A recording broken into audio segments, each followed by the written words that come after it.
The alarm started at 0600 hours station time.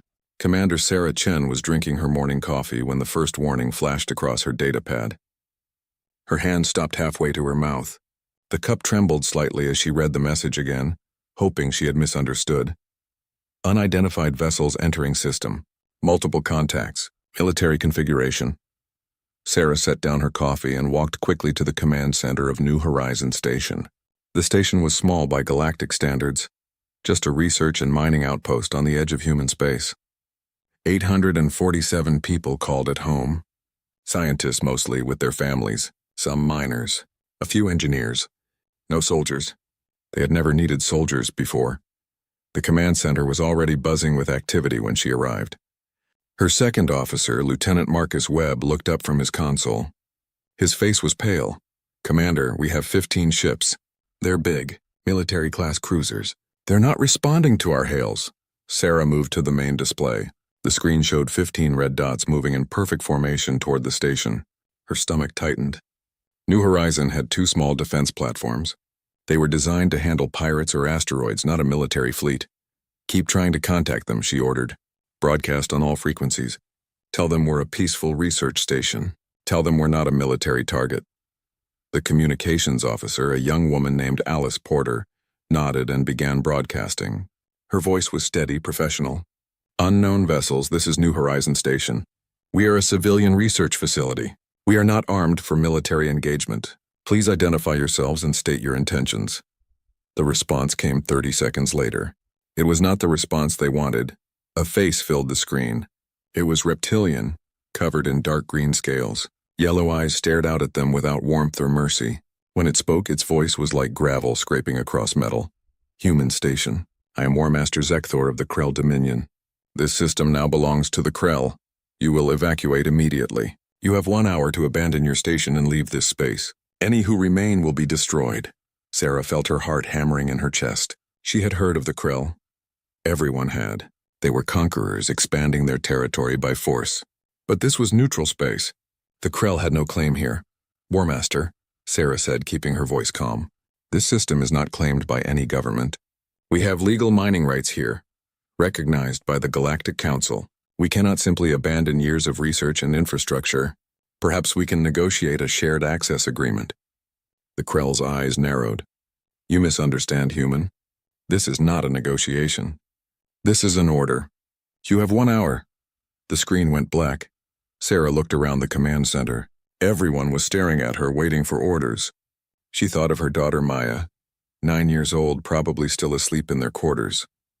She thought of all the other children on the station, the families, the researchers who had come here to study alien plants, not to fight wars. "Get me Earth Command," she said quietly. "Emergency channel, and start evacuation procedures. Get everyone to the escape pods." The next 45 minutes were chaos. People ran through corridors with bags and children. Scientists tried to grab data drives with years of research.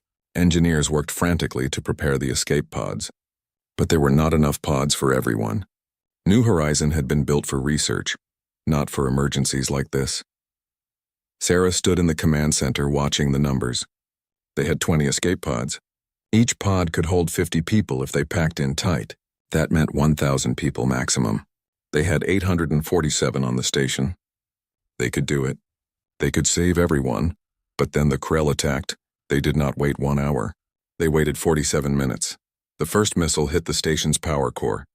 The lights flickered and went out. Emergency power kicked in, bathing everything in red light. The station shook like a toy in a child's hand. Sarah grabbed the edge of her console to keep from falling. "They're firing," Marcus shouted. "All platforms. They're targeting the escape pods." Sarah's blood went cold. "What?" "They're shooting the escape pods as they launch. 3 pods destroyed already. 4, 5. On the screen, Sarah watched in horror as small dots representing escape pods vanished one by one. Each dot was 50 people, 50 lives. "Gone in a flash of light. Evasive pattern," she ordered. "Launch all remaining pods at once. Scatter them." But it was too late. The Krell had positioned ships around the station. They had firing solutions on every launch vector. Pod after pod launched into space and was immediately destroyed by Krell weapons fire. Sarah watched the counter drop. 16 pods launched, 15 destroyed. 17 launched. 16 destroyed. The station was coming apart around them. Another explosion rocked the deck. Sarah heard screaming from somewhere down the corridor. The air was filling with smoke. Pod 19 away. Alice called out. Pod 20 launching now. Sarah looked at the screen. Pod 19 was somehow still there, still moving. It was using debris from the station as cover, hiding in the expanding cloud of wreckage. The Krell ships were firing, but the pod was small and fast. It was getting away, but Pod 20 was not as lucky. It launched straight into a Krell firing line. Sarah watched it explode silently on the screen. Pod 19 is away, Marcus said. There was desperate hope in his voice. They made it to jump distance. They're going to FTL.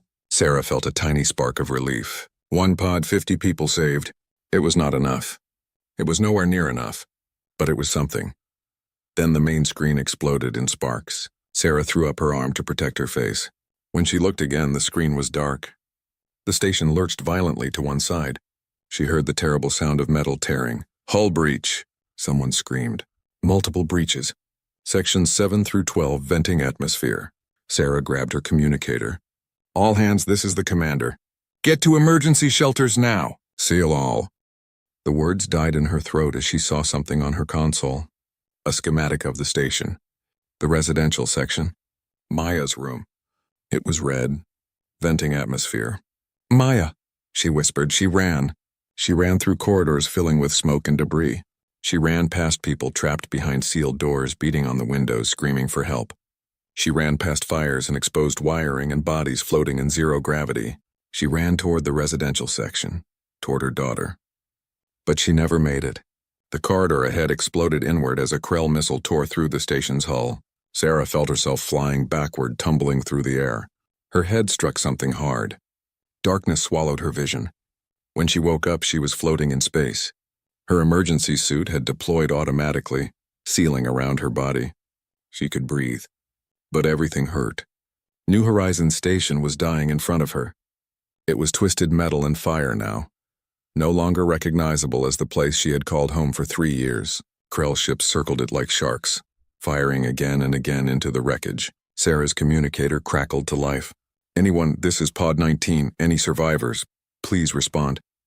She fumbled for the transmit button. This is Commander Chen, she said. Her voice sounded strange in her own ears, distant and broken. I'm here. I'm alive. Commander! Thank God. We're coming back for survivors. No! Sarah's voice was sharp, urgent. No, you have to run. You have to get to Earth. You have to tell them what happened here. Promise me. Promise me you'll tell them. There was a long pause. Commander, your daughter, Maya, is on our pod. She made it. She's safe. Sarah closed her eyes. Tears floated away from her face in tiny spheres. Maya was alive. One thing saved from all this death. Then you definitely run, Sarah said softly. You keep her safe. And you tell Earth what the Krell did here. You tell them everything. We will, Commander. We'll tell them. The communication went silent. Sarah watched as Pod 19's drive signature flared and then vanished. They were away. They were safe. 12 people out of 847. Sarah floated in the darkness, watching her station burn. She thought about Maya, about holding her daughter one last time.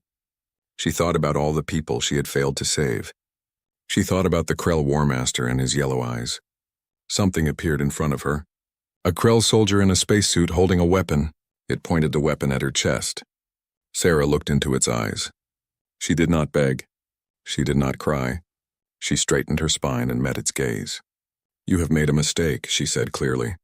Earth will come for you. And when they do, you will understand what it means to wake a sleeping dragon. The Krell tilted its head as if amused. Then it fired. Sarah Chen's last thought was of her daughter, racing toward Earth with the truth. Far away on the Krell flagship, War Master Zekthor watched the destruction of New Horizons Station with satisfaction. The station was gone. The humans were dead. A message had been sent to all species who might question Krell expansion. He ordered his communications officer to broadcast the footage across known space. Let everyone see what happened to those who stood in the way of the Krell Dominion. Shall we continue to the next human outpost? His first officer asked. Zekthor considered. They had ammunition and supplies for several more attacks. The humans had other stations in this region, all lightly defended. But something made him pause. A small instinct, a warrior's sense. The humans had fought strangely. Not like warriors, but like desperate parents protecting children. And that one human, the commander in the spacesuit, her final words. Zekthor dismissed the thought. Humans were weak. They were talkers, diplomats, explorers. Not warriors. They would protest to the Galactic Council. They would make speeches. But they would not fight. They had never shown the will for real war. No, he decided. We return to Krell space. This victory is sufficient. Let the humans see what we have done in despair. The Krell fleet turned and began the long journey home. Behind them, New Horizons Station was nothing but debris and corpses. 3 days later, Pod 19 arrived at Earth. Maya Chen was carried off by medical personnel, small and traumatized and clutching a stuffed animal. Behind her, the survivors told their story to anyone who would listen. They told about the Krell attacking without warning. They told about the systematic destruction of escape pods. They told about 835 people murdered in cold blood. They told about Commander Sarah Chen's final message. Earth listened, and Earth was silent. Across human space, news of the massacre spread like wildfire. The Galactic Council sent messages offering condolences and calling for restraint. Other species urged diplomatic solutions, negotiations, perhaps reparations. Earth did not respond. Earth closed all communication channels. Earth went dark.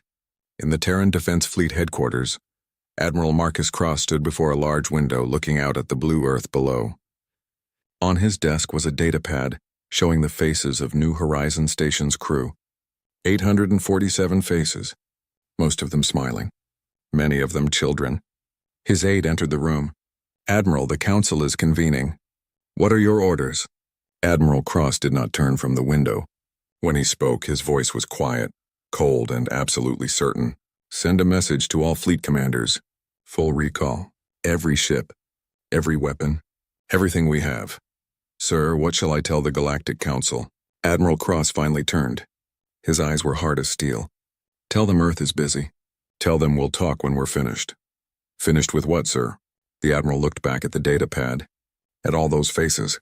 At all those children who would never grow up. Finished demonstrating that there are consequences for massacring our people. The aide swallowed hard. Should I draft a diplomatic protest to the Krell? No, Admiral Cross said. No protests. No warnings. No negotiations. He picked up the datapad and held it tight. They wanted to send a message. Now it's our turn. Prepare Protocol Nightfall. The aide's face went pale. Protocol Nightfall. The worst-case scenario. The plan that was never supposed to be used. Sir, are you certain? Admiral Cross looked at the pictures one more time. Then he set down the datapad and straightened his uniform. They killed our children, he said simply. What else is there to be certain about? The Terran Council chamber had never been so quiet. 200 representatives sat in their seats watching the screen at the front of the room. On that screen, a small girl with dark hair was crying. Maya Chen was 9 years old. Her clothes were torn. Her face was dirty with ash and dried blood. Someone had wrapped a blanket around her shoulders, but she was still shaking. A counselor sat beside her, holding her hand. The interviewer spoke gently. Maya, can you tell us what happened? Take your time. Maya wiped her nose with the blanket. The alarms went off. Mommy told me to get my emergency bag and go to the escape pods. She said she had to help other people first. She promised she would meet me there.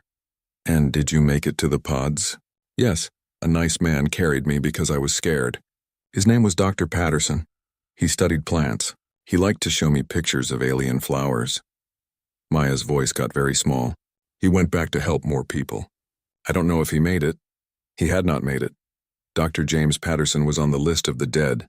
What happened in the pod, Maya? We launched. But there were explosions everywhere. People were screaming. I saw other pods blow up through the window. They just exploded. All those people. Maya started crying harder. They killed them on purpose. The Krell ships were shooting at the pods. Why would they do that? We weren't soldiers. We weren't fighting. Every person in the council chamber sat frozen. Many had tears on their faces. But they kept watching. They needed to see this. All of humanity needed to see this. Did you see your mother again? The interviewer asked softly. Maya shook her head. No, she called on the radio. She said she loved me. She said to be brave. She said, the little girl's voice broke. She said Earth would come for us. She said Earth would make it right. The video ended. The screen went dark. For a long moment, no one in the council chamber spoke. Then the Secretary General stood up. His name was David Okonkwo, and he had led the United Earth government for 15 years. He was known for his calm, for his diplomacy, for always finding peaceful solutions. Today, his face was carved from stone. "You have all seen the evidence," he said. 835 human beings murdered. Not in battle, not in war. They were researchers, engineers, families. They asked to negotiate. They tried to evacuate. The Krell shot them down as they fled. He paused, looking around the chamber. "The Galactic Council has sent messages urging restraint. They say we should seek diplomatic solutions. They remind us that violence only breeds more violence. They say we should be better than our enemies." Secretary General Okonkwo's hands gripped the podium. "But I ask you, representatives of Earth, what kind of people would we be if we allowed the murder of our children to go unanswered? What message would we send to every aggressive species in the galaxy? That humans can be killed without consequence? That our loved ones are acceptable losses in someone else's expansion?" A representative from the North American Union stood. "Secretary General, no one wants to ignore this atrocity. But are we seriously considering all-out war with the Krell Dominion? They are a major power. This could cost millions more lives." "Millions of Krell lives," another representative said coldly. "I find I am not as concerned about that as I should be." Arguments erupted across the chamber. Some called for sanctions, blockades, diplomatic pressure. Others demanded immediate military action. The debate raged for an hour, voices rising and falling like waves. Then Admiral Marcus Cross stood up. The chamber fell silent. Admiral Cross was a legend in the Terran Defense Fleet. He had served for 40 years, rising through every rank. He had fought pirates in the asteroid belt. He had protected colony ships on their long journeys to new worlds. He had never lost a ship under his command. He was also known for something else. He had written Protocol Nightfall. "May I speak?" he asked. The Secretary General nodded. "The floor recognizes Admiral Cross." Cross walked to the center of the chamber. He moved slowly like a man carrying a heavy weight. When he spoke, his voice was quiet, but it filled the room. 23 years ago, I was a young captain. I commanded a destroyer called the Valiant. We were escorting a colony ship to a new world when pirates attacked. They disabled the colony ship and started boarding it. I had to decide. Chase the pirates and leave the colonists undefended, or stay and fight against bad odds. He paused. I stayed. We fought for 6 hours. We lost 30 good sailors that day, but we saved 2,000 colonists. Afterward, people called me a hero, but I learned something important. I learned that when you have power, you have responsibility. The responsibility to protect those who cannot protect themselves. Cross pulled out a data pad. New Horizon Station had 2 defense platforms. Total crew 12. They were researchers, people. They had families. They trusted us to keep them safe. We sent them to that frontier station and told them it was safe. We promised them protection. His voice hardened. We broke that promise, and 835 people paid the price. Now we face another choice. Do we respond with strongly worded letters? Do we place sanctions that the Krell will ignore? Do we do what the Galactic Council expects and play the civilized species? Admiral Cross looked around the chamber, meeting eyes with as many representatives as he could. Or do we show the galaxy who we really are? We are not just explorers and scientists. We are not just diplomats and merchants. We are the descendants of warriors. We are the children of every culture that ever fought to defend their homes. We are human beings, and when you murder our families, there are consequences. He activated his data pad. A document appeared on every screen in the chamber. This is Protocol Nightfall. It is a military plan I wrote 10 years ago, hoping we would never need it. It outlines a complete military response to an existential threat against humanity. It requires full mobilization of our fleet. It requires the suspension of normal military engagement rules. And it requires the elimination of any threat that demonstrates the intent to genocide our species. A representative from the Asian coalition stood up. Admiral, are you suggesting we genocide the Krell in return? No, Cross said firmly. I am suggesting we remove their ability to threaten us ever again. The Krell government ordered this attack. The Krell military carried it out. The Krell War Master broadcast it as a demonstration of power. They wanted to terrify the galaxy. They wanted to show what happens when you stand against the Krell. He looked at the image of Maya Chen still displayed on a side screen, a little girl who would never see her mother again. I propose we show them something in return. We show them what happens when you massacre human children. We show them that Earth does not forget, Earth does not forgive, and Earth will travel any distance to bring justice to those who harm our people. Justice or revenge? Someone asked. Is there a difference? Cross replied. When someone murders your family, is it wrong to demand they face consequences? The Galactic Council wants us to be patient, to be understanding, but the galaxy is watching. If we do nothing, how long before another species decides humans are easy targets? How long before our colonies start vanishing one by one? Secretary General Okonkwo raised his hand for silence. Admiral Cross, if we approve Protocol Nightfall, what exactly are you proposing? Cross's face was grim. We assemble the fleet. Every ship we have. We travel to Krell space. We demand the immediate surrender of War Master Zekthor and every officer involved in the New Horizon massacre. If they refuse, we eliminate the Krell government's ability to wage war. We destroy their fleet. We destroy their military infrastructure. We destroy their homeworld's ability to threaten anyone ever again. That could mean billions of casualties, a representative whispered. New Horizon had 847 people, Cross said. Do you know how many other human stations are on the frontier? 47. That is 40,000 more people who are wondering if they are next. How many of them need to die before we act? What number is acceptable? He looked at Secretary General Okonkwo. Sir, with your permission, I would like to show the Council what the Krell broadcast after they destroyed New Horizon. Okonkwo nodded, his face troubled. Show them. The screen changed. War Master Zekthor appeared, standing on the bridge of his flagship. Behind him, New Horizon Station burned. He was smiling. Let this be a lesson to all who would resist the Krell dominion, Zekthor said in his gravelly voice. We do not negotiate. We do not compromise. We take what we want and we destroy those who stand in our way. The humans thought their stations were safe in neutral space. They were wrong. No one is safe from Krell power. The camera panned to show Krell soldiers celebrating, raising their weapons in triumph. In the background, human bodies floated in space. The Krell had broadcast this to every government in the galaxy. The screen went dark again. The council chamber was absolutely silent. Secretary General Okonkwo stood up. His face was no longer troubled. It was decided. We will vote, he said. The motion before us is to approve Protocol Nightfall and authorize Admiral Cross to take whatever military action he deems necessary to respond to the New Horizon massacre. All in favor? Hands rose across the chamber. Not slowly, not reluctantly. They rose like a wave, like a tide, like the righteous anger of a species that had been pushed too far. The Secretary General counted. His voice was steady. 187 in favor, 13 against. The motion passes. He looked at Admiral Cross. Admiral, you have your authorization. You have the full resources of the Terran Defense Fleet. You have no restrictions on engagement. Do what must be done. Admiral Cross saluted. Yes, sir. I will need 3 weeks to assemble the fleet and plot the course to Krell space. 3 weeks, Okonkwo repeated. Admiral, the Galactic Council will protest. They may threaten sanctions against us. Let them, Cross said. We have tried to be good galactic citizens. We have followed their laws, respected their territories, solved disputes through their courts. And where did it get us? Our people were murdered, and the Council sends letters of concern.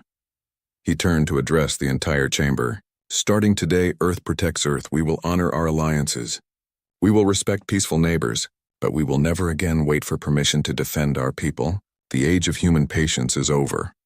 Over the next 3 weeks, something happened that the galaxy had never seen before. Every human ship from every corner of known space turned and began moving toward Earth. Trading vessels, science ships, colony transports, and most importantly, every single warship in the Terran Defense Fleet. The fleet that assembled was staggering. 200 warships from small destroyers to massive battleships, each ship armed with the best weapons humanity could build. Each ship crewed by men and women who had lost friends or knew someone who had lost family at New Horizon. The flagship was named Retribution. Admiral Cross moved his command staff aboard and prepared for the longest military operation in human history. Other species watched the gathering with growing alarm. The Galactic Council sent message after message. begging Earth to reconsider, to negotiate, to show restraint. Earth responded with a single message: "We are done talking." The council representatives panicked. They contacted the Krell Dominion, urging them to apologize, to surrender the officers responsible, to make reparations. Surely the Krell could see what was coming. Surely they would avoid war with a species as numerous and technologically advanced as humanity. War Master Zekthor laughed at their messages. "Let the humans come," he said. "We have destroyed their station, and what did they do? They had meetings. They made speeches. Now they threaten to send ships. Let them try. We have 5,000 warships. The humans have 200. We will crush them and add their worlds to our empire." The Krell began mobilizing their own fleet. They fortified their homeworld. They prepared for what they assumed would be an easy victory. On Earth, Maya Chen sat in a hospital room. She had been there since arriving. The doctors said she was physically healthy, but emotionally traumatized. She barely spoke. She barely ate. She just stared out the window at the stars, waiting for something. Admiral Cross visited her before the fleet departed. He sat beside her bed and held her small hand. "Do you know who I am?" he asked gently. Maya nodded. "You are the Admiral. You are going to fight the Krell."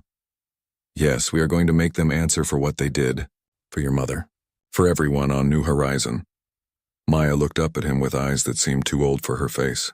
"My mother said Earth would come." She was right. She was, Cross agreed. "Your mother was very brave. She stayed to help people even when she knew it was dangerous.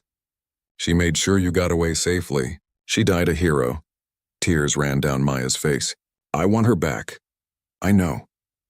Cross felt his own eyes burning. "I cannot give her back to you. No one can. But I promise you this. The people who took her away will never take anyone else's mother. Never again." "Will you kill them all?" Maya asked. It was not an accusation. It was a simple question from a child trying to understand. Cross chose his words carefully. "We will do what is necessary to make sure this never happens again. Do you understand?"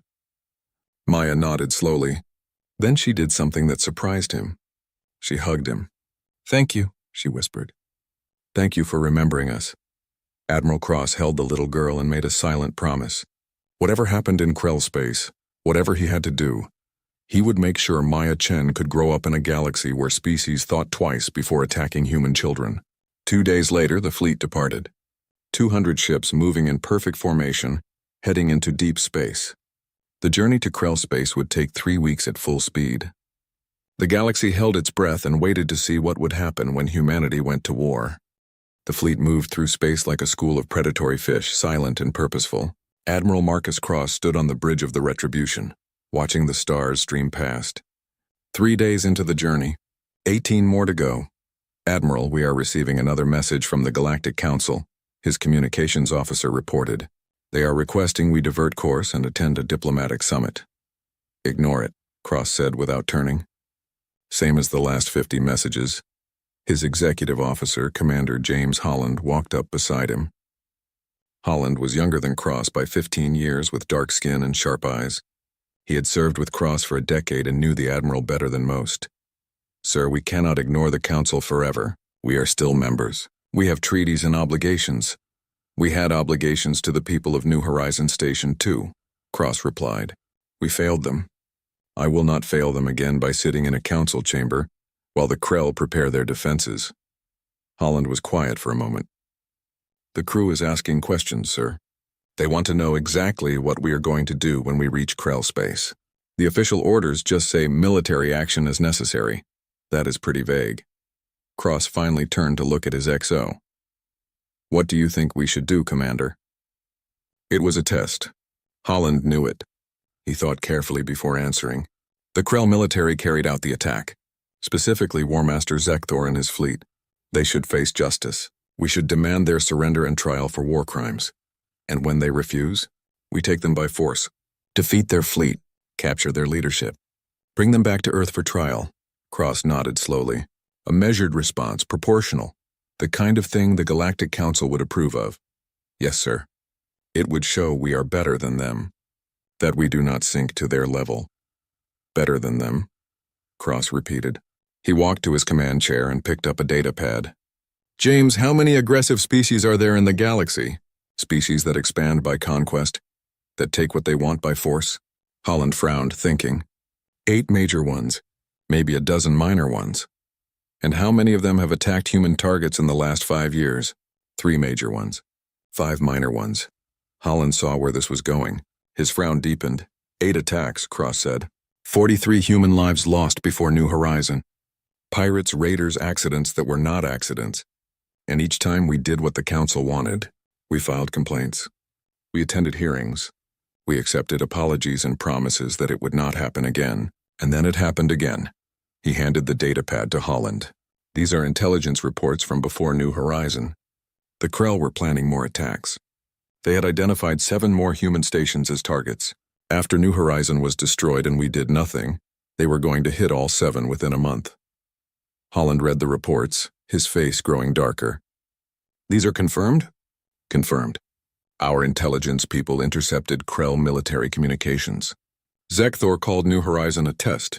He wanted to see how humans would respond to a massacre of civilians. If we did nothing, he planned to take all our frontier stations. Eventually, he wanted to attack the colonies themselves. Cross took back the datapad. So I ask you again, Commander. What should we do? Be better than them? Show restraint? Or make absolutely certain that the Krell never threaten a human life again? Holland was silent for a long moment. When he spoke, his voice was troubled. What you are describing sounds like extermination, sir. Genocide. Are we really willing to become that? Are we willing to let our people be slaughtered because we are afraid of what we might become? Cross shot back. James, I am not talking about killing every Krell in the galaxy, but I am talking about sending a message so loud, so clear, that no species will ever again think humans are easy targets. By destroying their homeworld. It was not a question. Holland had figured it out. Cross did not deny it. Krell Prime is their heart, their capital, their military headquarters. If we destroy it, we cut off the head of their empire. The rest will fall apart. Other Krell colonies will have to focus on their own survival instead of conquering their neighbors. And the billions of civilians on that planet? Holland asked quietly. We'll have time to evacuate if they are smart, Cross said. I am not a monster, James. I am not going to order the genocide of a species. But I am going to make sure that when this fleet returns home, humanity never has to do this again. Fear works, Commander. Diplomacy has failed us. Restraint has failed us. Maybe fear will succeed. Holland looked down at his boots. My daughter is 7 years old, sir. Same age as Maya Chen. When she asks me what I did in this war, what do I tell her? That Daddy helped destroy a planet? You tell her you made the galaxy safer for her, Cross said firmly. You tell her that sometimes protecting the innocent requires hard choices. You tell her that you did what you had to do so she could grow up without fear. I hope you are right, sir. I really do. The fleet continued its journey through space. They passed through the territory of the Nexian Confederacy, a loose alliance of peaceful species. The Nexians sent messages asking about the fleet's destination. They received no answer. Nexian ships followed the human fleet at a distance, reporting its movements to the Galactic Council. On day 7, they entered Vorlan space. The Vorlans were a crystalline species, neither aggressive nor particularly friendly to humans. Their ships approached the fleet with weapons ready. Human fleet, you are entering Vorlan territory, came the transmission. State your purpose or be fired upon. For the first time in a week, Admiral Cross responded to an outside communication. This is Admiral Cross of the Terran Defense Fleet. We are exercising our right of innocent passage through your space. We have no hostile intent toward Vorlan. We will not stop, we will not deviate from our course, and we will not slow down. Anyone who attempts to interfere will be considered hostile. There was a long pause. The Vorlan ships held their position, their weapons tracking the human fleet. 200 human warships against 15 Vorlan patrol craft. The mathematics were simple. You are traveling toward Krell space, the Vorlan commander said. This is an act of war. The Galactic Council has ordered you to stop. The Galactic Council did not see their children murdered, Cross replied coldly. Vorlan, I am giving you a choice. You can let us pass peacefully or you can try to stop us. Choose wisely. The Vorlan ships moved aside. The human fleet passed through without slowing. Behind them, the Vorlan commander sent an urgent message to the Council. The humans are not stopping. They are not listening. Whatever you plan to do, do it fast. These are not diplomats. These are warriors and they are angry. But the Council had no plan. How do you stop 200 warships from a species that had always been peaceful, always been reasonable? They had no answer.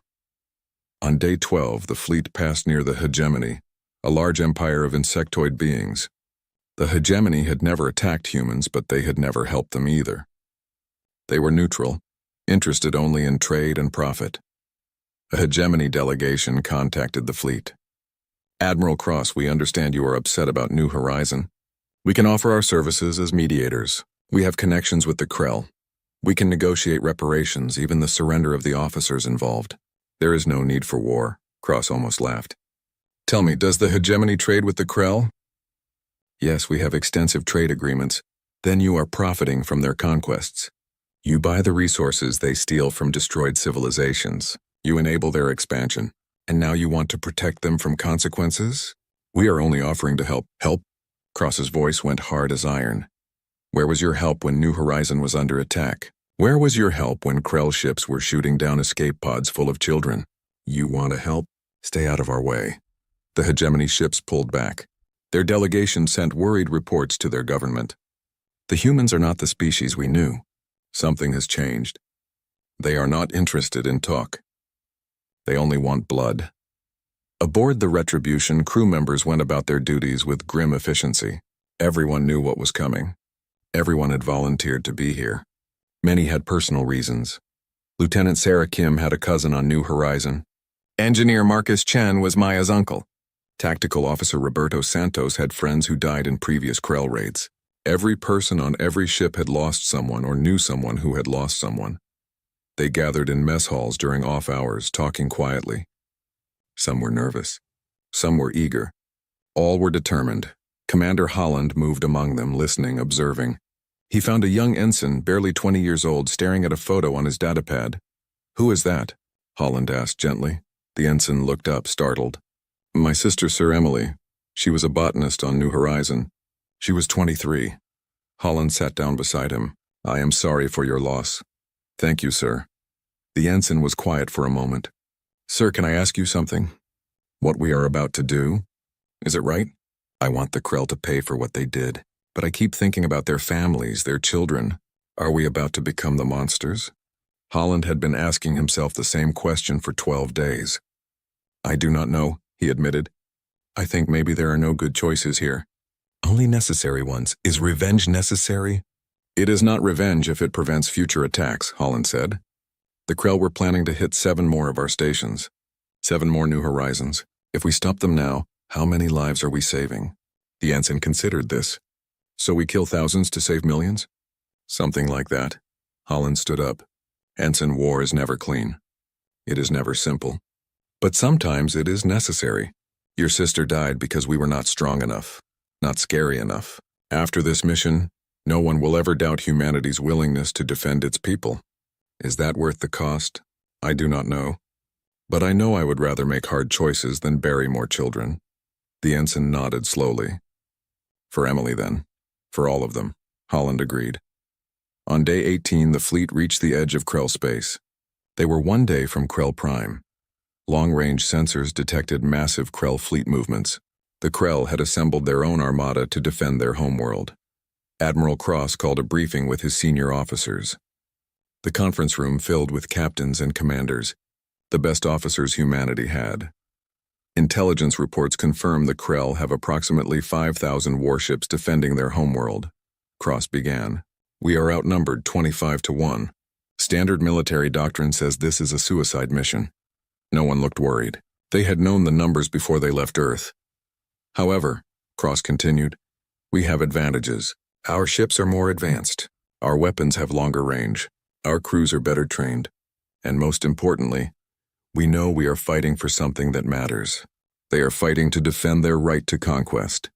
We are fighting to avenge our dead and protect our living. Motivation matters. He brought up a tactical display. This is the battle plan. The Krell will likely engage us at maximum range with their standard massed fire tactics. They rely on overwhelming firepower to crush enemies. But our ships can take more damage and hit harder. We will use wolfpack tactics. Small groups striking at weak points, then retreating before they can concentrate fire. Captain Elizabeth Reeves, commander of the battleship Vindicator, raised her hand. Admiral, what about the planet itself? Are we really going to destroy Krell Prime? Every eye in the room turned to Cross. This was the question they had all been avoiding. Cross looked around the room, meeting each person's gaze. Here's what I'm going to do. First, we will defeat their fleet. We will show them that humanity cannot be challenged militarily. Then I will contact the Krell government and give them one chance. One opportunity to surrender War Master Zekthor and every officer involved in the New Horizon massacre. And if they refuse, Reeves pressed. Then we show them the cost of murdering our people, Cross said flatly. We will target their military installations, their fleet yards, their weapons factories. We will break their ability to wage war, and if necessary, we will make Krell Prime uninhabitable. Commander Holland spoke up. Admiral, you said you were not a monster. You said you would give civilians time to evacuate. I will, Cross confirmed. We will broadcast our intentions. We will give them time to leave. But make no mistake. If the Krell government refuses to surrender those responsible for New Horizon, their homeworld will burn. The room was silent. Finally, Captain Jackson Lee of the carrier Defiance spoke. Admiral, if we do this, there is no going back. The galaxy will never see us the same way. We will be the species that destroyed a homeworld. Better that than the species that lets its children be slaughtered, Cross replied. But I will not order anyone to participate in this who is uncomfortable with it. After we defeat their fleet, any ship that wants to withdraw may do so without judgment. This has to be a choice, not an order. No one moved to leave. Cross nodded. Then we understand each other. Tomorrow we enter Krell space. Tomorrow we show them what happens when you wake the humans. Get some rest. You will need it. The officers filed out. Only Commander Holland remained. James, you have something to say? Cross asked. Yes, sir. If we do this, if we destroy their homeworld, we will have to live with it for the rest of our lives. Every one of us. Can we handle that? Cross walked to the viewport, looking out at the stars. I served for 40 years, James. I have seen what happens when good people do nothing. I have seen colonies burn because we were not strong enough to protect them. I have held dying sailors in my arms and listened to them ask why no one came to help. He turned back to Holland. I would rather spend the rest of my life haunted by what I did than haunted by what I failed to do. Maya Chen will grow up without her mother. Hundreds of other children lost their parents. If destroying Krell Prime means no more Mayas, no more dead children, then yes. I can live with it, Holland saluted. Then I will stand with you, sir. To the end, Cross agreed. That night, every ship in the fleet received the same message from Admiral Cross. It was short. It was simple. It was everything they needed to hear. Tomorrow we make history. Tomorrow we show the galaxy who we are. Tomorrow New Horizon is avenged. For our fallen. For our families. For humanity. Across 200 ships, men and women read those words and prepared for battle. They checked their weapons. They said prayers or wrote letters home. They looked at pictures of loved ones lost or living. And when the sun rose on day 19, the fleet crossed into Krell space. War Master Zekthor received word in his war room on Krell Prime. The humans are here. 200 ships. He smiled, his reptilian smile. Only 200? I expected more after all their threats. Prepare the fleet. Today we will crush the humans and remind the galaxy why the Krell are feared. His aide hesitated. War Master, perhaps we should reconsider. The humans seem very determined. Maybe we could offer some compromise. Compromise? Zekthor's eyes blazed. We showed them our strength at New Horizon. They responded with empty words, and now a fleet too small to matter. They are proving my point. They are weak. Today we will destroy them, and then we will take all their frontier stations as compensation for this insult. The aide bowed and left. Zekthor looked out at his planet from the high tower. Krell Prime, heart of the Dominion, jewel of their empire, untouched by war for 500 years. It would never be the same again. In space, Admiral Cross stood on his bridge and gave the order he had traveled 3 weeks to give. All ships, battle stations, prepare to engage, for New Horizon.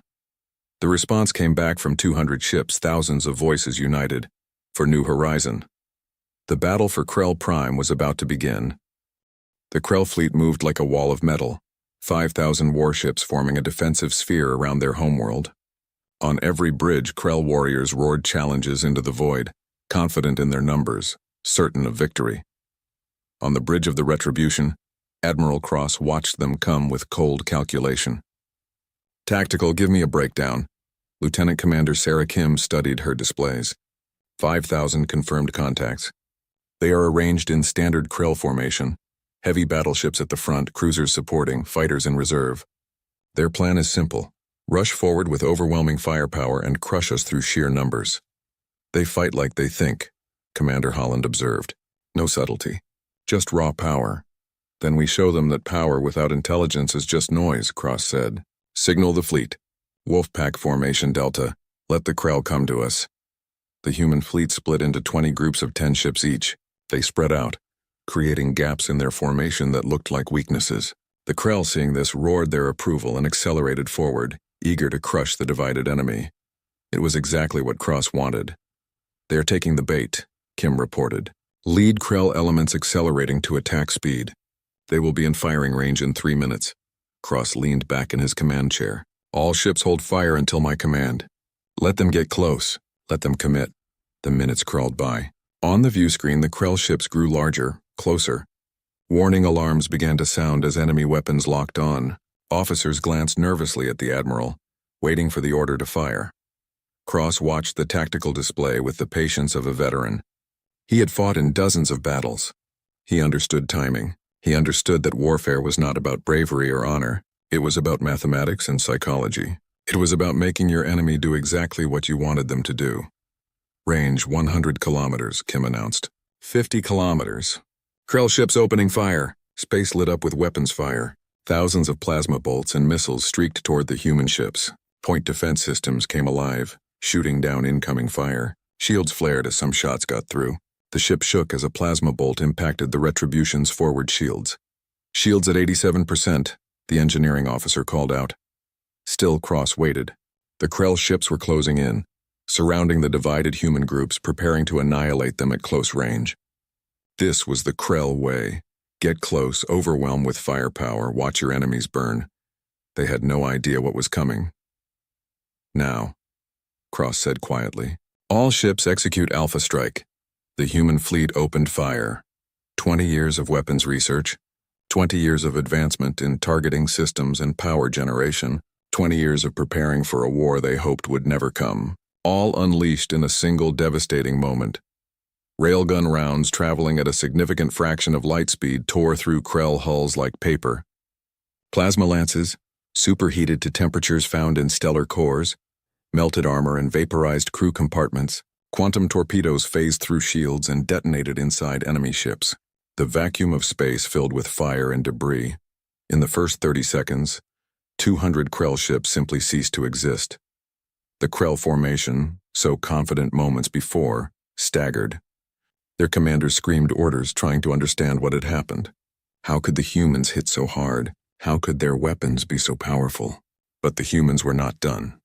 The 20 wolf packs began to move, not away from the Krell but through them, weaving between enemy ships targeting weak points, overwhelming local defenses before the Krell could respond. It was not a battle.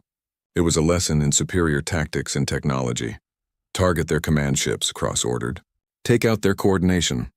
The Retribution led its wolf pack straight into the heart of the Krell formation. Her massive railguns tracked and destroyed 3 Krell battleships in quick succession. Smaller human destroyers darted around her like wolves following an alpha, tearing apart enemy cruisers. On the Krell flagship, War Master Zekthor watched his fleet dying and felt something he had not felt in decades. Fear. How are they doing this? We outnumber them. We should be crushing them. Their weapons are more advanced than we thought, his tactical officer reported, his voice shaking. And their tactics. They are fighting like nothing we have seen before. They are everywhere at once. We cannot pin them down. Then bring more ships. All reserves. Crush them with numbers. But numbers were not enough. The Krell had spent centuries conquering weaker species through sheer force. They had never needed to innovate, never needed to develop advanced tactics. Their enemies had always broken before their overwhelming power. The humans did not break. 6 hours into the battle, the Krell had lost 1,500 ships. The humans had lost 18. Zekthor's flagship shuddered as another human weapon struck home. Warning lights flashed across every console. Shields failing, someone screamed. Hull breaches on deck 7 through 12. The War Master gripped his command chair. refusing to believe what was happening. This could not be real. The humans were supposed to be weak. They were supposed to be diplomats and scientists, not warriors. A human destroyer appeared on his view screen, impossibly close. Its weapons locked onto his flagship. Zekthor found himself staring at certain death. Then the destroyer moved past without firing. A human voice came over the communications channel, calm and cold. War Master Zekthor. Admiral Cross sends a message. You are not worth killing yet. Watch your fleet die first. The destroyer disappeared back into the chaos of battle. Zekthor realized with horror that the humans were toying with him. They could have killed him, but chose not to. They wanted him to witness this. They wanted him to understand what he had started at New Horizon. 12 hours into the battle, the Krell formation had collapsed completely. Surviving ships were trying to retreat, trying to flee back to the planet's orbital defenses, but the human wolf packs hunted them down one by one, methodically destroying any ship that tried to escape. Enemy fleet routing, Commander Holland reported. There was no joy in his voice, only exhaustion. Approximately 800 Krell ships remain combat effective. The rest are destroyed or disabled, Admiral Cross nodded. He felt no satisfaction, no triumph, just grim determination. Signal all ships. Reform on the flagship. Prepare for orbital assault. The human fleet gathered above Krell Prime, 200 ships now scarred and battered but still functional. Below them, the planet's orbital defenses activated, weapons platforms and satellites preparing for a last stand. Cross opened a channel to the planet. Attention Krell Prime. This is Admiral Marcus Cross of the Terran Defense Fleet. Your military fleet has been defeated. Your orbital defenses cannot stop us. You have one opportunity to avoid further destruction. Surrender War Master Zekthor and every officer involved in the New Horizon massacre for trial on Earth. You have 2 hours to comply. The response came from the Krell High Council, the civilian government. Admiral Cross, we condemn the attack on New Horizon. It was an unauthorized military action. We are willing to discuss reparations and— You misunderstand, Cross interrupted. I am not here to discuss. I am not here to negotiate. I am here to deliver justice. Surrender the guilty parties or face the consequences. You cannot threaten an entire planet. I am not threatening, Cross said coldly. I am promising. You have 2 hours. Below on Krell Prime, chaos erupted. The civilian population had watched their mighty fleet destroyed in less than a day. Now they faced a choice: surrender their military leaders or face annihilation. The High Council debated frantically. Some urged surrender. Others called it cowardice. Military officials refused to hand over their own. Pride warred with survival. 2 hours passed. No surrender came. Admiral Cross closed his eyes for a moment, gathering himself for what came next. Then he opened a channel to the entire planet. People of Krell Prime, your government has chosen to protect the murderers of 835 human beings rather than face justice. Therefore, I am giving you this warning. You have 24 hours to evacuate this planet. Take your families. Take your children. Take whatever you can carry. In 24 hours, the Terran Defense Fleet will begin orbital bombardment. This planet will become uninhabitable. This is your only warning. Panic exploded across Krell Prime. Millions of Krell rushed for the spaceports, fighting to board evacuation ships. The government tried to maintain order but failed. The military tried to stop the evacuation, to force people to stay and defend their homeworld. But civilians would not fight after watching their fleet burn. War Master Zekthor, still on his damaged flagship, watched the chaos below and felt his world ending. He opened a channel to the human flagship. Admiral Cross, I am War Master Zekthor. I ordered the attack on New Horizon. This is on me, not my people. If you want justice, I will surrender myself. Just do not destroy our homeworld. Cross's face appeared on the screen. The Krell War Master saw no mercy there, no forgiveness, only cold judgment. You broadcast the destruction of New Horizon across the galaxy, War Master. You wanted to send a message. You wanted to show what happens when someone stands against the Krell.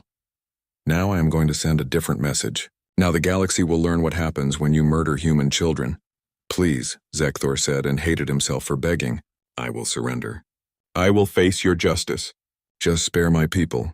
I am sparing your people, Cross replied. I gave them 24 hours to evacuate. That is more mercy than you showed New Horizon. They had 47 minutes and you shot down their escape pods. Your civilians have an entire day and hundreds of ships. How many escape is up to them. You cannot do this. The Galactic Council will. The Galactic Council did nothing when you murdered our people, Cross said. Their opinion means nothing to me now. You wanted war, War Master. Congratulations, you found one. The transmission ended. Zekthor slumped in his command chair, watching his homeworld descend into chaos below. 24 hours passed. The evacuation was chaotic and incomplete. Millions of Krell managed to flee the planet on transport ships, but billions remained, either unable to find transport or refusing to abandon their home. Admiral Cross gave them an additional 6 hours. Then he gave the order. All ships, commence orbital bombardment. Target military installations, government buildings, and industrial centers. Once those are destroyed, target weapons platforms and fleet yards. Leave residential areas for last. Give them every chance to evacuate. The fleet opened fire. Kinetic impactors, massive tungsten rods accelerated to tremendous speeds, fell from orbit like the fist of an angry god. They struck military bases and vaporized them. Each impact released energy equivalent to a nuclear weapon. The ground shook. Mountains crumbled. Oceans rose in massive tsunamis. Plasma bombardment followed, superheated beams that melted metal and stone. Weapons factories became lakes of molten metal. Shipyards collapsed into glowing craters. Government towers toppled and burned. The Krell tried to fight back. Orbital defense platforms fired at the human ships. Surface-to-space missiles launched by the hundreds. But the human fleet's point defense systems destroyed most of them, and their shields absorbed the rest. The Krell weapons, designed to fight primitive species, could barely scratch the human vessels. For 18 hours, the bombardment continued. The planet's atmosphere began to superheat. Firestorms spread across continents. The oceans started to boil in some areas, releasing massive clouds of steam that choked out the sun. Evacuation ships continued to launch, packed with refugees. Admiral Cross ordered his ships to let them pass. Any vessel that flees will not be fired upon, he commanded. We are not here to commit genocide. We are here to remove a threat. But the planet itself was dying. The bombardment had triggered tectonic instability. Earthquakes rocked every continent. Volcanoes that had been dormant for millennia erupted. The carefully balanced ecosystem that had sustained Krell civilization for thousands of years collapsed in a single day. Aboard the Retribution, Commander Holland watched the destruction with a sick feeling in his stomach. Admiral, long-range sensors indicate approximately 40,000 Krell have successfully evacuated. Intelligence estimates suggest 4 billion remain on the surface. Cross stood at the viewport, watching the planet burn below. His face was carved from stone. Continue bombardment. Target remaining military installations. Sir, there are no significant military installations left. We have destroyed them all. Then target the planetary infrastructure. Power generation. Water treatment. Transportation hubs. Make sure this planet cannot support a military presence for 1,000 years. Holland hesitated. Admiral, at some point this crosses a line. We have defeated them. We have destroyed their military. Is this still justice, or have we become what we fought against? Cross turned to face his XO. His eyes were haunted but determined. James, I gave them a warning. I gave them time to evacuate. I showed more mercy than they showed New Horizon. But I will not leave this planet capable of rebuilding their military and doing this to someone else in 10 years. This ends here. This ends now. And the civilians still down there? I regret every innocent life lost today, Cross said quietly. But I regret the lives lost at New Horizon more. I regret the children who died because we were not strong enough to deter aggression. I regret that we are here at all. But we are here, and I will finish this. The bombardment continued for another 6 hours. Finally, Admiral Cross called a halt. Ceasefire. All ships, a status report. Reports came in from across the fleet. 18 ships destroyed in the initial battle. Another 5 heavily damaged in the orbital bombardment. But 177 ships remained combat-capable. The mission was a tactical success. Below Krell Prime was a ruin. The atmosphere was choked with ash and smoke. The oceans were contaminated with radioactive debris. Vast swaths of the planet were simply gone, replaced by molten craters. Sensors detected residual radiation that would make most of the surface uninhabitable for centuries. The jewel of the Krell Dominion was dead. Cross opened one final transmission to the surviving Krell government, now aboard a refugee fleet fleeing into deep space. War Master Zekthor, if you are listening, you wanted to send a message at New Horizon. You wanted to show the galaxy that the Krell were strong, that you could take what you wanted without consequences.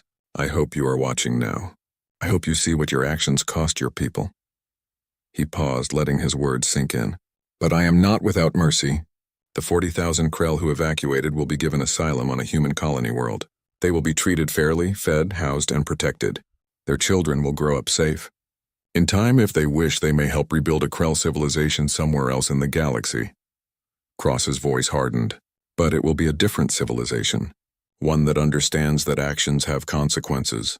One that knows that humanity will not tolerate the murder of our people. You wanted the galaxy to fear the Krell. Now the galaxy will fear what happens when you cross humanity. He closed the channel and turned to Commander Holland. Signal the fleet. We are going home. As the human armada turned and began the long journey back to Earth, they left behind a planet that would serve as a monument. A warning. A lesson carved into a world that would not support life for 10,000 years. The Krell Dominion, which had terrorized the galaxy for centuries, had been broken in a single day. Not by superior numbers, not by ancient technology, not by the intervention of advanced beings. By humans, by a species that wanted only peace but had finally learned that peace sometimes required the willingness to wage total war. The journey home would take 3 weeks. Admiral Cross stood at the viewport of the Retribution, looking back at the dying planet behind them, and wondered if he had saved humanity or stained it forever. History would decide. He had done what he thought was necessary. Now he would have to live with it. Behind him, Commander Holland approached. The crew is asking about the Krell we let escape. Should we hunt them down? No, Cross said. Let them live.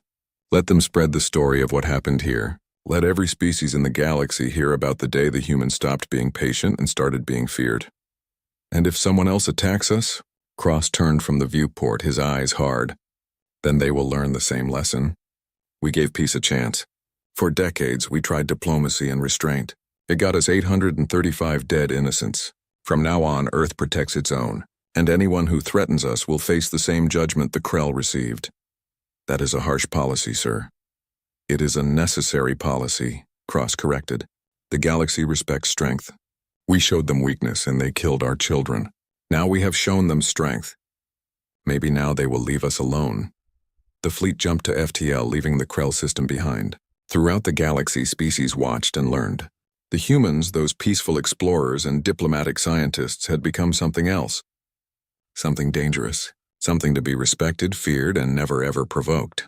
On Earth, Maya Chen watched the news broadcasts with her counselor. She saw the images of Krell Prime, a planet reduced to fire and ash. She saw the numbers. Billions dead, a civilization broken. Is it over? She asked quietly. Yes, her counselor said. It is over. Maya nodded slowly. She thought about her mother, about Commander Sarah Chen's final words. Earth would come. Earth would make it right. They remembered, Maya whispered. They remembered us all. The counselor put an arm around the little girl's shoulders. They will never forget, Maya. None of us will ever forget. And across human space, in every colony and station, in every ship and outpost, a new understanding took hold. Humanity had changed. The age of patient diplomacy was over. The age of overwhelming response had begun. They had attacked a human outpost. Earth had silenced them by wiping out their homeworld, and the galaxy would never be the same. The Terran Defense Fleet arrived at Earth 32 days after leaving Krell space. They came home not to celebrations, but to silence. The entire planet seemed to be holding its breath, waiting to see what they had become. Admiral Marcus Cross stood on the bridge of the Retribution as Earth grew larger on the view screen.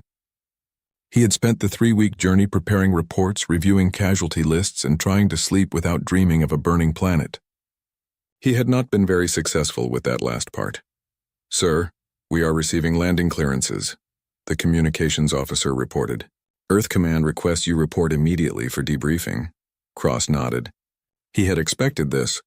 What he had done in Krell space would be analyzed, questioned, and judged by people who had not been there. People who had not watched the footage of escape pods being destroyed. People who had not carried the weight of 835 dead souls. Acknowledge the order, he said. Commander Holland, you have the fleet. Get these people home safely. Holland saluted. Yes, sir.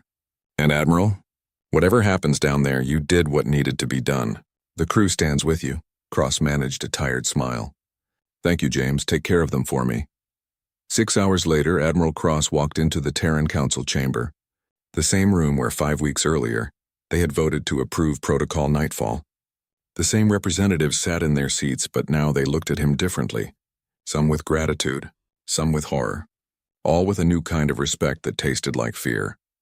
Secretary General David Okonkwo stood at the podium. His face was impossible to read. Admiral Cross, you are here to deliver your report on the Krell operation. Cross walked to the center of the chamber. He carried a data pad with all his official reports, but he did not look at it. He spoke from memory, from the heart. Mr. Secretary, representatives of Earth, I am here to report on the complete success of our mission. The Krell military fleet has been destroyed. Their homeworld has been rendered incapable of supporting military operations for the foreseeable future. War Master Zekthor and the officers responsible for the New Horizon massacre are either dead or captured and awaiting trial. He paused. I am also here to report that approximately 4 billion Krell civilians died during the bombardment of Krell Prime. An additional 40,000 evacuated successfully and are currently under human protection. Our own losses: 23 ships destroyed, 147 damaged. Total human casualties: 3,208 killed in action, 4,091 wounded. The chamber was silent. The numbers hung in the air like a physical weight. A representative from the European Alliance stood up. Her name was Counselor Maria Vasquez, and she had voted against Protocol Nightfall 5 weeks ago. Admiral Cross, you just admitted to causing the deaths of 4 billion sentient beings. How do you justify this? How do you sleep at night? Cross met her eyes without flinching. I do not sleep well, Counselor. Every night I see that planet burning. Every night I wonder if there was another way. But then I remember New Horizon. I remember children blown apart in escape pods. I remember that the Krell had plans to attack 7 more of our stations. I remember that they wanted to send a message about Krell strength. His voice hardened. So we sent a different message. We showed the galaxy what happens when you murder human families. Do I like what we had to do? No. Do I regret it? Ask me again when another species considers attacking us and decides not to because they remember Krell Prime. You are saying the ends justify the means, Vasquez said. I am saying that protecting our people justifies hard choices, Cross replied. Counselor, you voted against this operation. I respect that. But answer me honestly. If we had done nothing, if the Krell had destroyed 7 more stations and killed thousands more humans, would you have felt better? Would your conscience be cleaner? Vasquez sat down without answering. Secretary General Okonkwo raised his hand for silence. The question before us is not whether what happened at Krell Prime was justified. That debate will continue for generations. The question is what we do now. How does Earth move forward? What is our relationship with the Galactic Council? What is our policy toward other species? He looked at Admiral Cross. Admiral, you have spent 40 years serving humanity. You understand war and diplomacy. What would you recommend? Cross took a deep breath. This was the moment he had been preparing for during the long journey home. Mr. Secretary, I recommend we establish a new doctrine for human foreign policy. We should remain open to diplomacy and cooperation with peaceful species. We should honor our alliances and trade agreements. But we should also make it absolutely clear that any attack on human civilians will be met with overwhelming and immediate retaliation. The doctrine of disproportionate response, someone murmured. No, Cross said firmly. The doctrine of certainty. Let every species know with certainty what will happen if they harm our people. Remove all doubt. Remove all ambiguity. Make it so clear that no one will ever make the same mistake the Krell did. A representative from the African Union stood.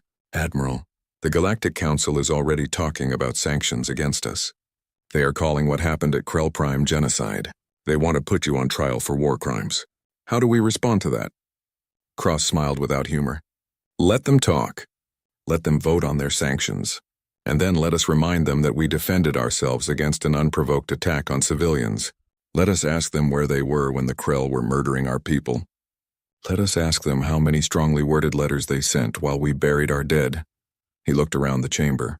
The Galactic Council has shown us that they care more about preserving the status quo than protecting innocent lives. They will condemn us for defending ourselves while saying nothing about the species that attacked us first. So I say we ignore them. We build our own alliances with species that share our values. We protect ourselves and those who stand with us. And we let the Council debate while we act. Okonkwo nodded slowly. Admiral, you speak with the authority of experience. But you are also tired. You have carried a heavy burden. I am ordering you to take 6 months leave. Rest, recover, spend time with your family. Let someone else carry the weight for a while. Cross wanted to argue, but he knew Okonkwo was right. He was exhausted in a way that sleep could not fix. Yes, sir. But before I go, may I make one request? Of course. The 40,000 Krell refugees we rescued. I promised them asylum and protection. I would like the Council to honor that promise.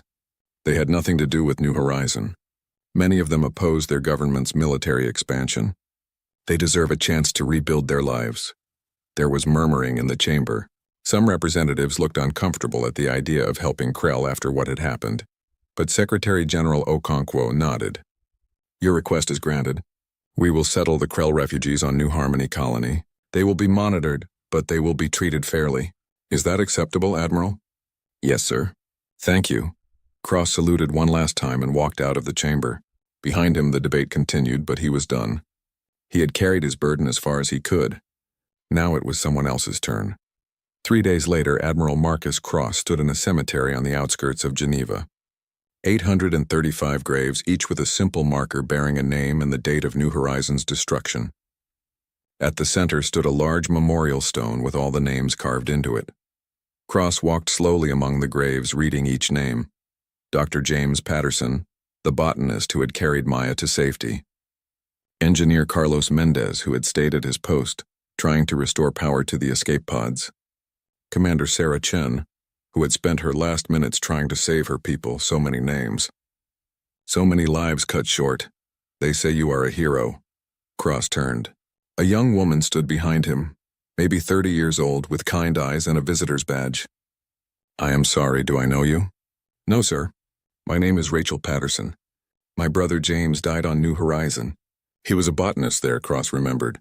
The man who had carried Maya, who had gone back to help others. Your brother saved a child's life before he died. He was very brave, Rachel smiled sadly. He was always like that, always helping others. When I heard about what you did at Krell Prime, I did not know how to feel. James would not have wanted revenge. He believed in peace and understanding. I know, Cross said quietly. That is what makes this so hard. The people we avenged would not have wanted what we did. They were better than us. They believed in a gentler world. But they are dead, Rachel said, tears in her eyes. And you are alive. You did what you thought was necessary to protect the rest of us. I cannot say if it was right or wrong, but I can say thank you. Thank you for making sure my brother's death was not ignored. Thank you for showing the galaxy that human lives matter. Cross felt his own eyes burning. I wish I could have saved them. I wish we had been strong enough to prevent this instead of strong enough to avenge it. Maybe next time you will be, Rachel said. She placed flowers on her brother's grave and walked away, leaving Cross alone with the dead. In the following weeks, the galaxy reacted to what had happened at Krell Prime. The reactions were varied and telling. The Galactic Council met in emergency session. They debated sanctions against humanity for 2 weeks. In the end, they passed a resolution condemning the destruction of Krell Prime, but stopped short of actual penalties. No one wanted to risk angering the humans further. Several species that had been considering hostile actions against human targets quietly canceled their plans. Trade routes that had been dangerous suddenly became safe as pirates and raiders avoided any ship flying human colors. The Vorlon Confederacy, which had confronted the human fleet on its way to Krell space, sent a formal apology and a request for a mutual defense treaty. We wish to be your friends, not your enemies, their ambassador said. We have seen what happens to your enemies. The hegemony, the insectoid traders who had offered to mediate, suddenly became very generous in their trade agreements with humanity. Prices dropped. Terms became favorable. No one said it out loud, but everyone understood. Keeping humans happy was good for business and good for survival. But the most significant reaction came from the remaining Krell territories. The Dominion, which had controlled 100 systems and threatened dozens more, collapsed within a month. Without Krell Prime to coordinate their military and government, the outlying colonies turned on each other or sued for peace with their neighbors. The species that the Krell had conquered and oppressed for centuries suddenly found themselves free. Some sent messages of thanks to Earth. Others remained silent, unsure if trading one dangerous power for another was an improvement. 5 weeks after the fleet returned, Admiral Cross received an unexpected visitor. He was at his home in Montana trying to enjoy his mandatory leave when a government car arrived. Commander James Holland stepped out, now wearing the insignia of a rear admiral. "Sir, I hope I am not disturbing you." "James." Cross was genuinely happy to see his former XO. "Congratulations on the promotion." "You earned it." They sat on Cross's porch looking out at the mountains. Holland handed him a data pad. "You should see this, sir. Intelligence reports from the frontier." Cross read through the reports. Ship traffic through human space was up. Attacks on human vessels were down to 0.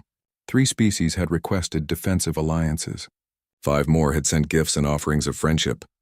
"It is working," Holland said quietly. "No one wants to be the next Krell. No one wants to see what happens when they push humanity too far." "So we have peace through fear," Cross said. "Is that really better than what we had before?" "We had 8 attacks in 5 years before New Horizon," Holland replied. "We have had 0 in the 5 weeks since Krell Prime. Yes, sir, I think it is better. Our people are safer." Cross set down the data pad. "Tell me honestly, James, did we do the right thing? Or did we become monsters?" Holland was quiet for a long moment. "I think we did a monstrous thing for a good reason. I think we will carry the weight of Krell Prime for the rest of our lives. But I also think that when I look at my daughter, when I know she is safer because of what we did, I can live with that weight." He stood up. "The fleet is asking about you, sir. They want to know if you are coming back." Cross shook his head. "I am done, James. It is time for younger leaders. People who can build a future instead of haunting the past. You could do both. Maybe, but I do not want to. I have given 40 years to the fleet. I have fought my last battle. Now I just want to watch the mountains and try to remember how to sleep through the night." Holland saluted. "Then rest well, sir. You earned it, and if you ever need anything, you know where to find me." After Holland left, Cross sat on his porch until the sun set. He thought about all the decisions he had made, all the lives lost and saved. He thought about whether the future would judge him as a hero or a villain. In the end, he decided it did not matter. He had done what he thought was right at the time with the information he had. History would make its own judgments. He could not control that. He could only control whether he lived with integrity and purpose moving forward. 10 years passed. The galaxy learned to live with the new reality. Humanity was no longer the friendly explorers, no longer the patient diplomats who could be pushed around. They were a major power, respected and feared in equal measure. The doctrine of overwhelming response became official Earth policy. Any attack on human civilians, any aggression toward human territory would be met with immediate and total military retaliation. No warnings, no negotiations, just consequence. And it worked. Human space became one of the safest regions in the galaxy. Species that wanted peace and trade found Earth to be a generous and reliable partner. Species that wanted conflict found other targets. The Krell refugees on New Harmony Colony had built a new community. They lived under human protection and governance, and they taught their children about the cost of aggressive expansion. A generation of young Krell grew up knowing that their homeworld had been destroyed not because they were evil, but because their leaders had chosen war over wisdom. Maya Chen grew up to become a diplomat. She spent her life working to build understanding between species, to find peaceful solutions before they escalated to violence. She never forgot her mother, never forgot New Horizon, but she chose to honor that memory by preventing future tragedies rather than avenging past ones. Admiral Marcus Cross lived quietly in Montana. He wrote a memoir about the Krell campaign, not to justify his actions, but to ensure people understood the full cost of war. The book became required reading at the Terran Defense Academy. Future officers learned not just the tactics of the battle, but the moral weight of command decisions. He received many visitors over the years, veterans of the campaign, families of those lost at New Horizon, scholars studying military history.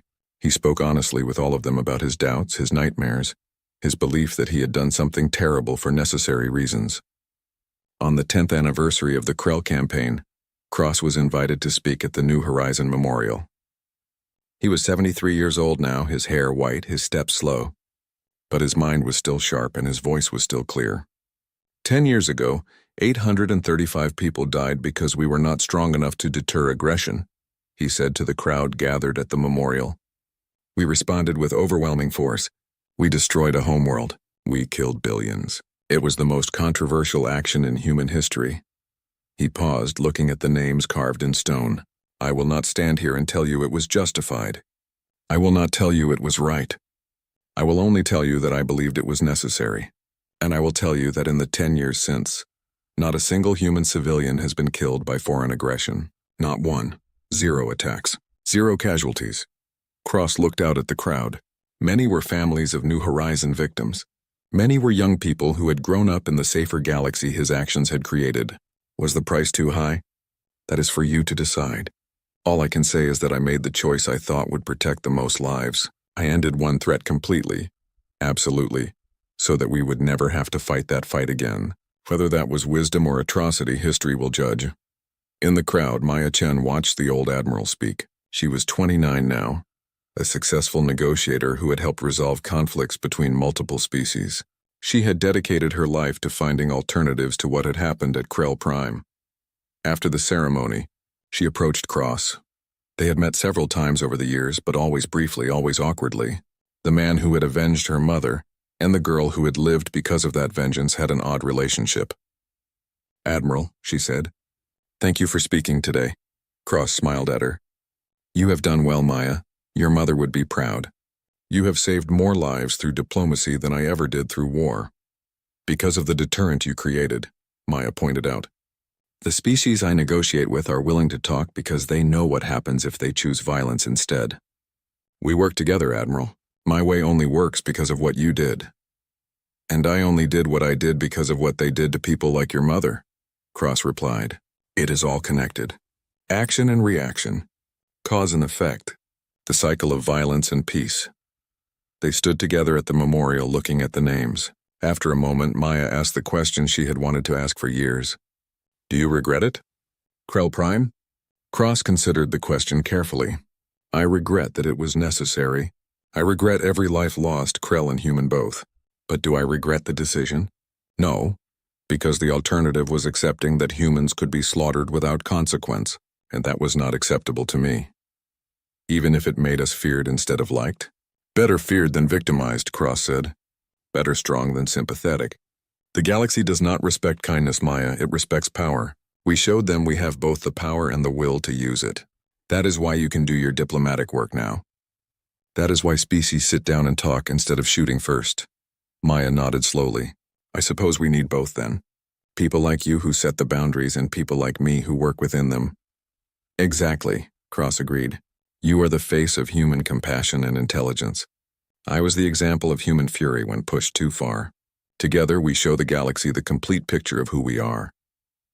As the sun set over the memorial, Cross and Maya stood together in companionable silence.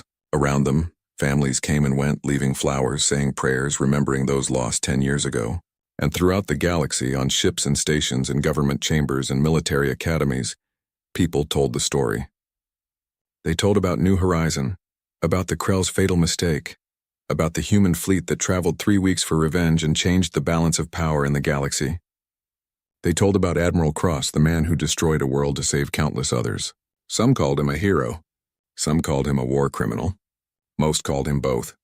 But everyone, from the most peaceful species to the most aggressive warriors, agreed on one thing. Do not wake the humans.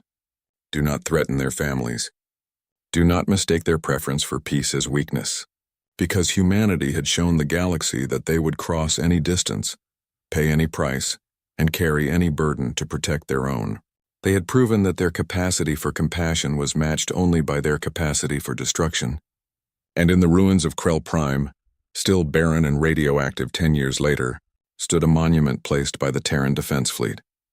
A simple marker with words carved in every major galactic language. Here died a civilization that forgot the most important rule of warfare. Never attack those who have more to lose than you do. The humans lost 835 souls. In response, they erased a world. Let this serve as an eternal reminder that humanity protects its own, and the cost of harming them is absolute. 10 years, 1,000 years, 10,000 years. The message would remain the same. They had attacked a human outpost. Earth had silenced them by wiping out their homeworld, and the galaxy would never forget